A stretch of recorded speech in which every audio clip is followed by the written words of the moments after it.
Selamat malam, jemaat sektor pelayanan 1 sampai dengan 9. Sebelum kita mulai ibadah keluarga pada malam hari ini, mari kita bersaat teduh sejenak.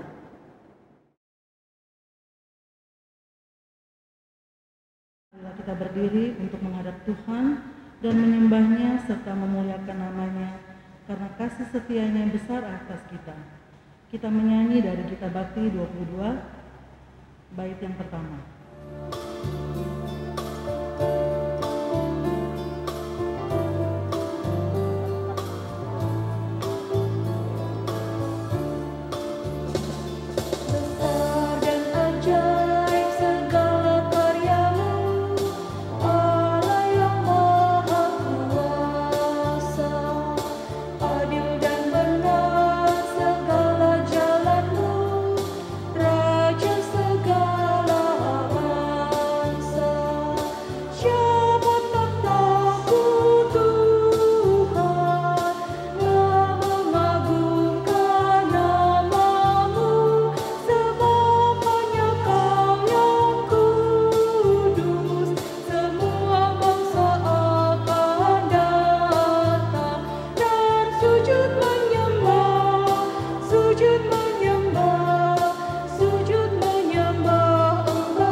Ya Allah yang Maha Kasih, kami mengucap syukur karena sampai saat ini kami masih boleh diberikan kesehatan dan kami boleh dapat bersekutu di tempat ini.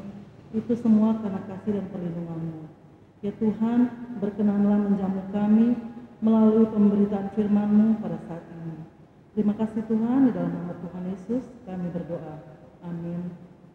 Mari kita membacakan Mazmur pujian yang terambil di dalam Mazmur pasal 5 ayat 12 sampai dengan 13. Kita membacakan secara silih ganti. Saya mulai dari ayat yang ke-12. Tetapi semua orang yang berlindung padamu akan bersuka cita.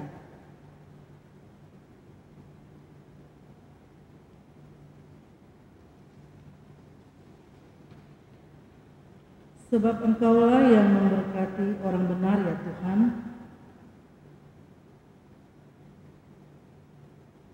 Jemaat, Ibu Bapak dipersilakan untuk kembali. Sebelum kita masuk di dalam pemberitaan firman Tuhan, kita menyanyi dari Kidung Jemaat 57, bait yang pertama, Yesus lihat umat-Mu.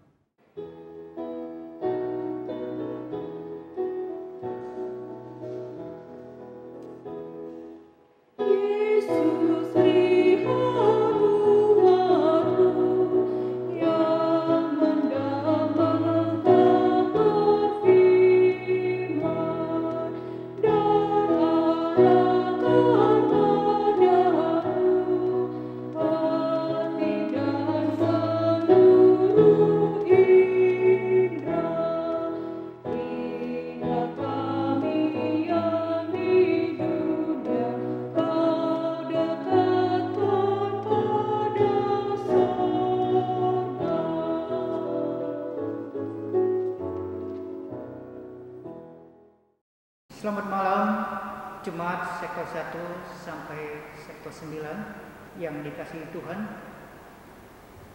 Kita masuk di dalam pemberitaan firman Tuhan, namun sebelumnya mari kita berdoa mohon bimbingan Roh Kudus. Kita berdoa. Bapa surgawi, Allah yang bertakhta di dalam kerajaan surga, kami sungguh berterima kasih pada malam ini. Kami boleh diberikan kesempatan bersekutu di dalam ibadah sektor pelayanan 1 sampai 9. Kami akan membaca sebagian firman Tuhan ya Bapa. Kuduskan hamba-Mu secara khusus agar kebenaran firman Tuhan ini sungguh mendapat tempat dalam setiap hati dan kehidupan kami. Di dalam Yesus Kristus yang adalah firman yang hidup, kami berdoa dan mengucap syukur. Amin.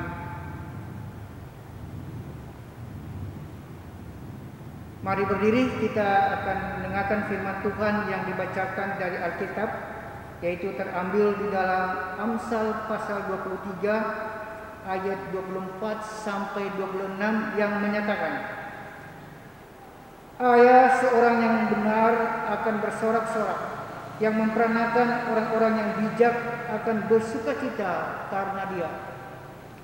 Biarlah ayahmu dan ibumu bersukacita, biarlah beria-ria dia yang melahirkan engkau. Hai anakku, berikanlah hatimu kepadaku, biarlah matamu senang dengan jalan-jalanku. Berbahagialah semua orang yang mendengarkan firman Tuhan dan melakukannya. Terpujilah Tuhan Yesus. Haleluya.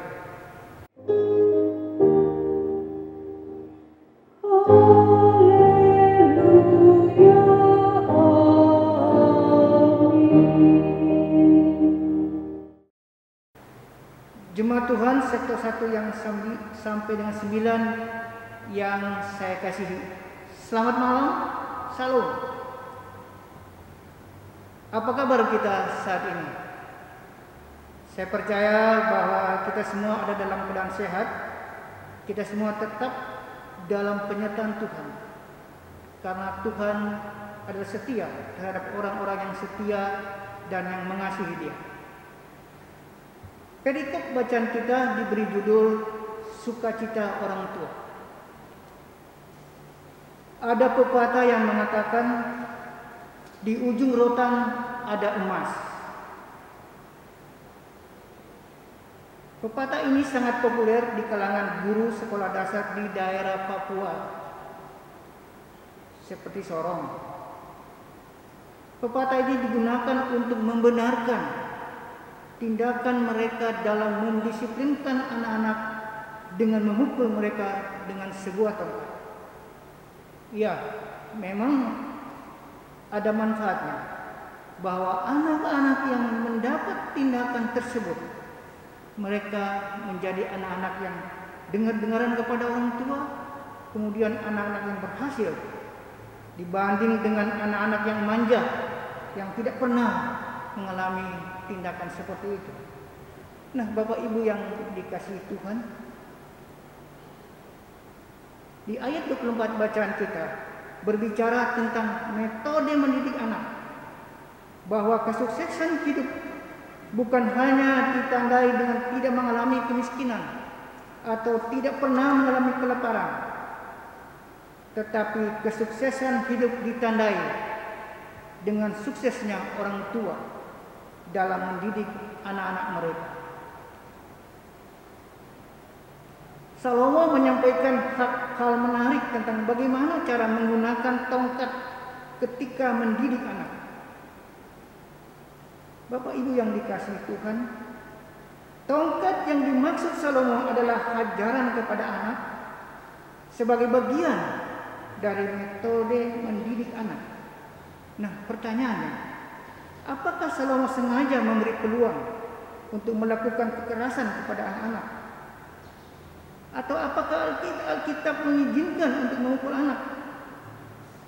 Saya kira tidak. Dan bukan itu maksudnya. Pepatah di ujung rotan ada emas memberikan pengertian bahwa di balik pukulan dan hajaran orang tua terkandung di dalamnya manfaat yang penting bagi masa depan si anak. Tetapi harus kita ingat, bagaimanapun kita harus memperhatikan hal penting yang ditulis dalam kitab Amsal ini, yaitu supaya orang tua tidak dengan bangga membenarkan diri untuk melakukan kekerasan kepada anak. Artinya, tidak serta-merta kalau anak salah dikit dipukul, anak salah dikit dimarahin. Ya, enggak begitu juga. Sebaliknya, banyak orang tua yang terlalu memanjakan anaknya, sehingga kesalahan apapun yang dilakukan anak tidak pernah dikoreksi sejak kecil. Nah, akibatnya, ketika si anak mulai bertumbuh dewasa, anak ini memiliki sikap tidak bisa diatur dan sikap keras kepala. Dengan kata lain, bahwa hajaran dan pukulan tetap perlu dilakukan untuk mendidik secara psikologi dan karakter anak, supaya mereka belajar menghormati orang tua, supaya mereka juga tahu ajaran-ajaran yang baik kepada mereka. Asal hajaran dan pukulan bukan bertujuan menggambarkan emosi dan amarah, tetapi pukulan yang diberikan adalah sebagai tanda cinta kasih, tanda rasa sayang kita, tanda perhatian kita, agar ke depan anak-anak kita dapat belajar arti kesalahan dan mengubah perilakunya. Dalam Amsal 13 ayat 24, siapa tidak menggunakan tongkat benci kepada anaknya, tetapi siapa mengasihi anaknya, menghajar dia pada waktunya. Bapak Ibu yang dikasihi Tuhan, siapa mengasihi anaknya, menghajar dia pada waktunya. Saya menggarisbawahi kata pada waktunya. Kata pada waktunya di sini adalah bermakna demi rasa sayang dan cinta kasih orang tua. Dan hajaran itu dilakukan tepat waktu. Artinya apa? Kita orang tua harus bijak.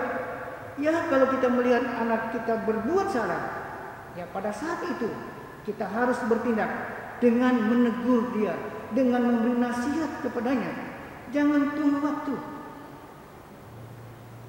Salomo juga menolak dan mengecam orang tua yang memiliki hobi memukul anak. Artinya apa? Tidak semua kesalahan anak dan tidak semua kekeliruan anak harus dihadiahi dengan pukulan. Bapak Ibu yang dikasihi Tuhan, tema kitab Amsal ini adalah takut akan Tuhan adalah permulaan pengetahuan, tetapi orang bodoh menghina hikmat dan didikan. Amsal pasal 1 ayat 7. Kata takut dalam ayat ini adalah sebagai bentuk rasa hormat dan kekaguman. Dan ayat ini menggambarkan tentang ketergantungan hidup kita secara total kepada Allah. Sehingga takut akan Tuhan akan memberi kita nilai-nilai ilmu pengetahuan yang cukup di dalam kita membangun sebuah masa depan bagi keluarga. Karena masa depan itu tidak Tuhan jatuhkan begitu saja. Artinya, ya enggak fair lah jika kita malas sekolah, kita tidak mau berdoa, kita tidak mendengar nasihat orang tua, terus kita pengen masa depan yang baik. Bapak Ibu saudara-saudaraku yang dikasihi Tuhan, Salomo yang penuh hikmat justru mengakui satu hal, yaitu yang membuat orang tua berbahagia adalah ketika anaknya hidup benar dan bijak. Kekayaan dan kesuksesan jauh lebih menarik bagi orang tua daripada anaknya hidup benar dan bijak. Ada orang tua tidak peduli bagaimana kualitas hidup anaknya, yang penting secara lahiriah anaknya sukses. Ini jelas pemikiran orang tua yang keliru. Firman Tuhan malam ini mengingatkan kepada kita sebagai orang tua bahwa menjadi orang benar dan bijak jauh lebih penting daripada apa yang kita hasilkan. Sebagai orang tua kita jangan bangga ketika anak terlihat berhasil dan hidup berkelimpahan materi. Tetapi berbanggalah dan bersukacitalah ketika anak-anak kita memegang prinsip kebenaran dan hidup takut akan Tuhan. Bapak Ibu yang dikasihi Tuhan, orang tua mana yang menginginkan anak-anaknya menjadi anak-anak yang susah diatur? Setiap kita tentu berharap bahwa anak-anak kita menjadi kebanggaan bagi kita, dalam arti bangga ketika mereka memiliki prinsip hidup yang kuat, yaitu hidup takut akan Tuhan. Sejarah bangsa Israel memperlihatkan bahwa ayah harus rajin mengajar anak-anaknya menuruti jalan dan firman Tuhan demi untuk pertumbuhan rohani dan masa depan mereka. Kita boleh baca di dalam Ulangan 11 ayat 19. Dan di dalam Amsal 22 ayat 6, Didiklah orang muda menurut jalan yang patut baginya, maka pada masa tuanya pun ia tidak menyimpang daripada jalan itu. Saudara-saudara, Bapak Ibu yang dikasihi Tuhan, Salomo mengingatkan kepada kita semua agar kita berhati-hati dan tegas di dalam mendidik anak-anak kita pada zaman saat ini, agar mereka tidak salah jalan di dalam mereka hidup di tengah-tengah masyarakat dan di dalam pergaulan mereka. Karena menjadi siapa kita dapat dilihat dengan siapa kita berteman, dengan siapa kita bergaul. Karena apa? Pergaulan anak-anak saat ini sangat menentukan karakter mereka di masa depan. Orang yang bergaul dengan orang bijak akan menjadi orang bijak. Sebaliknya, jika kita bergaul dengan orang yang suka melanggar aturan, kita akan menjadi sama dengan mereka. Ibarat burung pipit akan berkumpul dengan burung pipit, sedangkan burung bangau akan berkumpul dengan burung bangau. Jadi pesan terakhir saya buat anak-anak kita, carilah pergaulan yang dapat membangun kerohanian kita, agar kehidupan masa depanmu menjadi kesukacitaan bagi orang tua, dan terlebih untuk hormat dan kemuliaan nama Tuhan. Tuhan Yesus memberkati kita semua. Amin.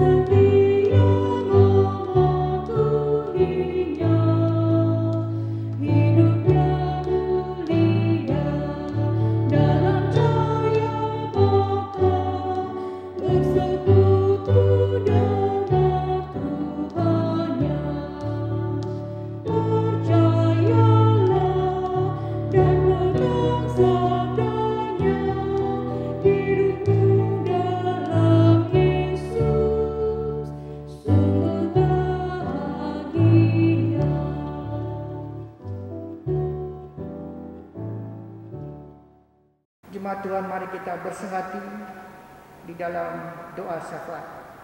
Kita berdoa. Bapa Surgawi,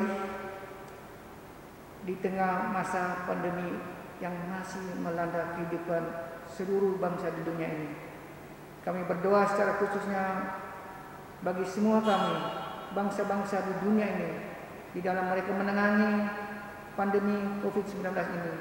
Biarlah kasih Tuhan memberikan kekuatan, memberikan mereka kesehatan di dalam mereka bertugas, di dalam mereka menanggulangi agar pandemi COVID-19 ini segera berakhir. Khususnya bagi pemerintah bangsa Indonesia, kami berdoa bagi tim Satgas Gugus COVID ini Tuhan.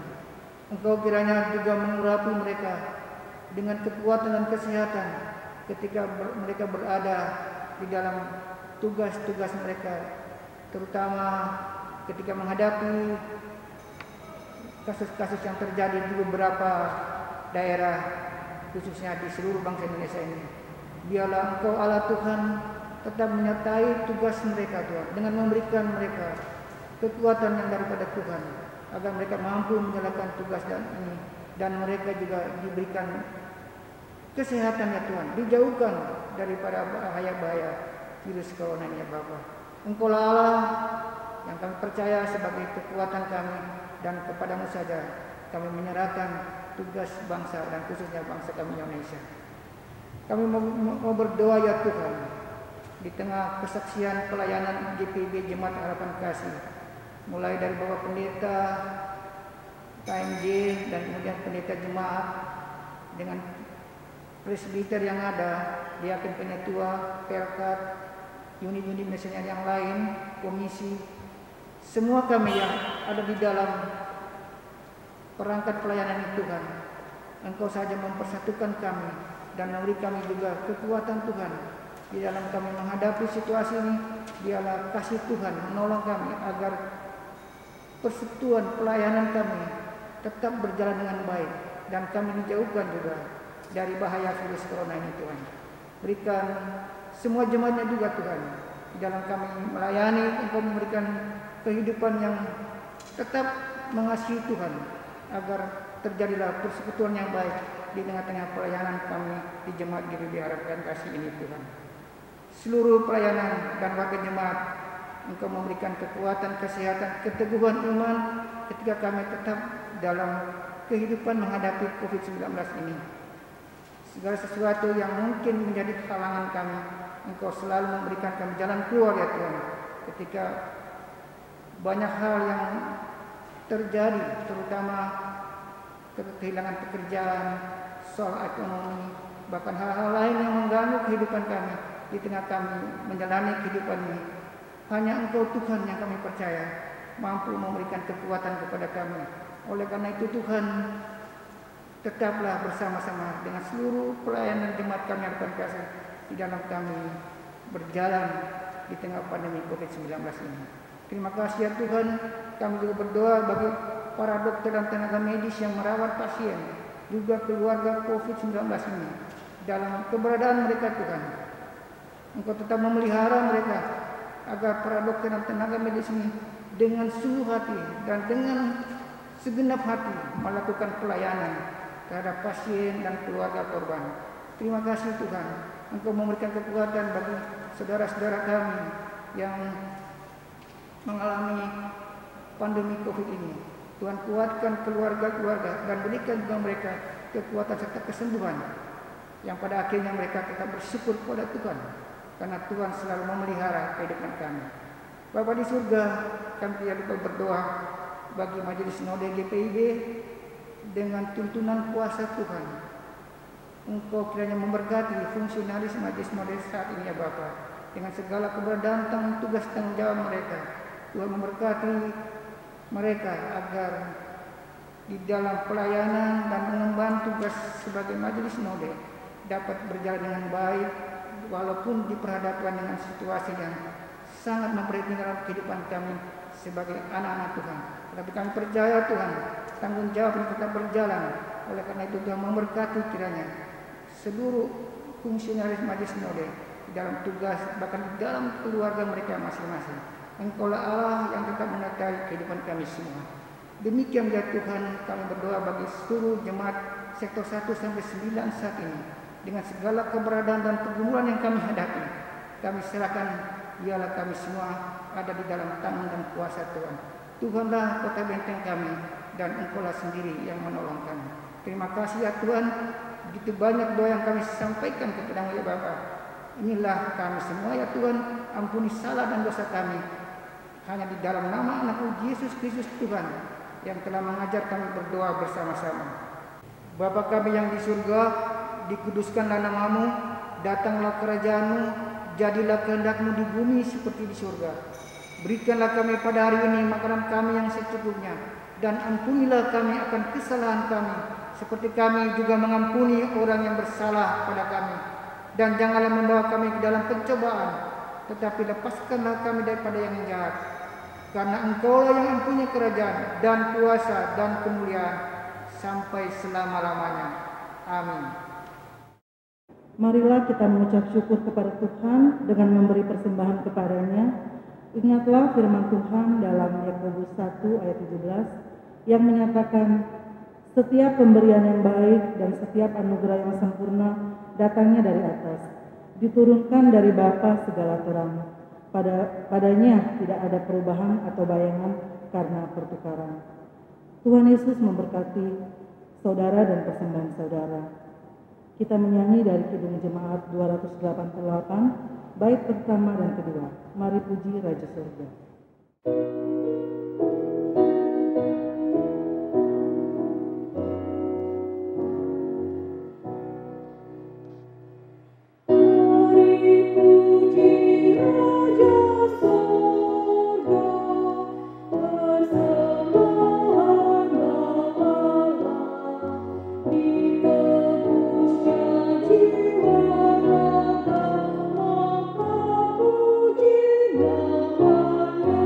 Jiwa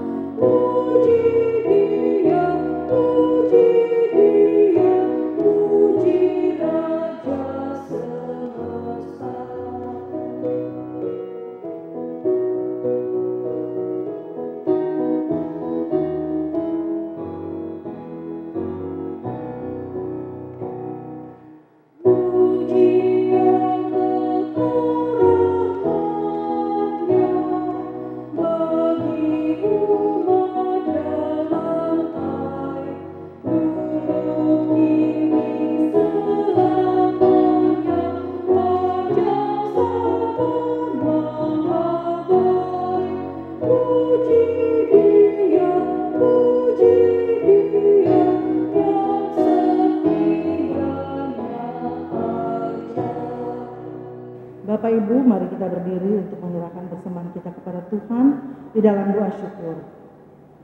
Ya Bapa yang Maha Kasih, karena kasih-Mu kami hidup dan berkarya.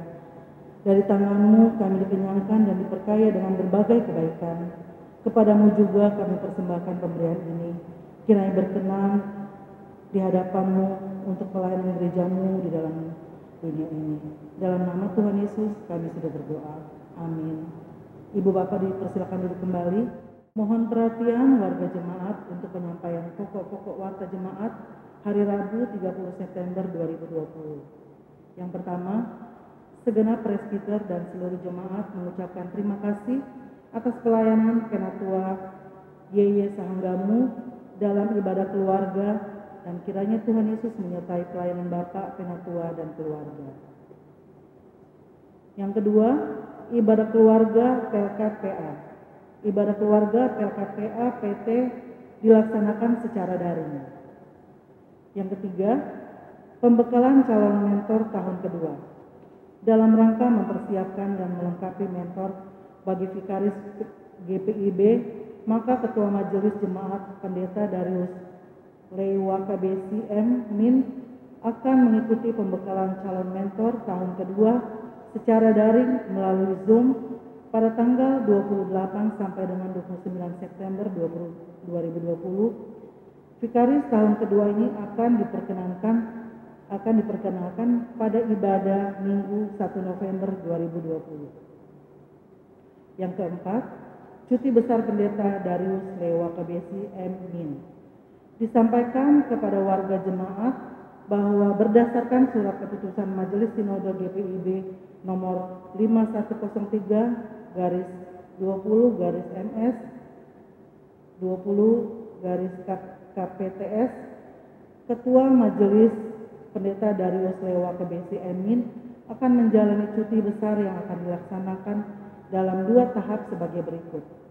Tahap pertama pada bulan Oktober 2020, tahap kedua diatur kemudian bersama dengan PHMJ GPIB Harapan Kasih. Selama Ketua Majelis melaksanakan cuti besar, maka tugas dan fungsi selaku Ketua Majelis GPIB Harapan Kasih ditugaskan kepada Penatua Thomas Parno, Ketua 1 PHMJ GPIB Harapan Kasih. Demikian untuk diketahui oleh jemaat sekalian.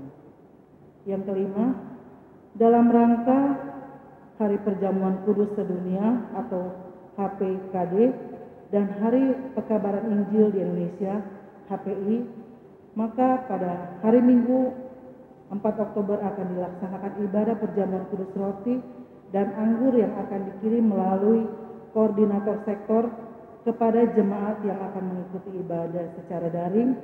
Diharapkan para koordinator sektor dapat menginformasikan ke sekretariat jumlah warga sidi jemaat yang akan mengikuti ibadah secara daring selambat-lambatnya tanggal 30 September 2020. Terima kasih atas kerjasamanya, Tuhan Yesus memberkati.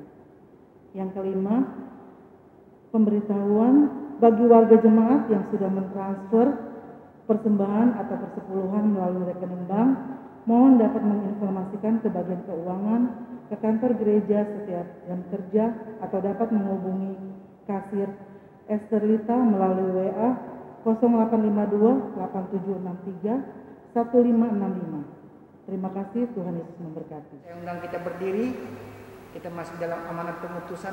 Pergilah, beritakanlah Injil melalui hidup dan kerja sehari-hari berdasarkan firman Tuhan yang sama-sama kita dengar.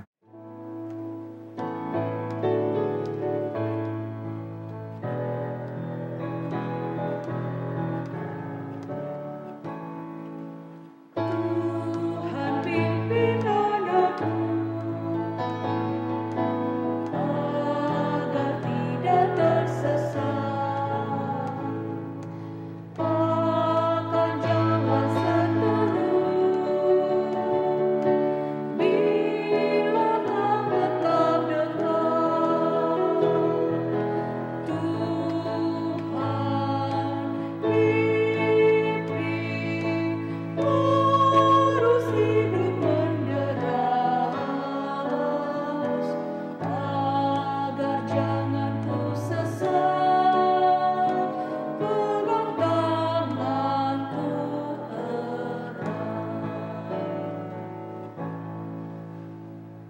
Arahkanlah hati dan pikiranmu kepada Tuhan dan terimalah berkat-Nya. Anugerah Tuhan Yesus Kristus, kasih Allah Bapa dan persekutuan di dalam Roh Kudus menyertai kita sekalian.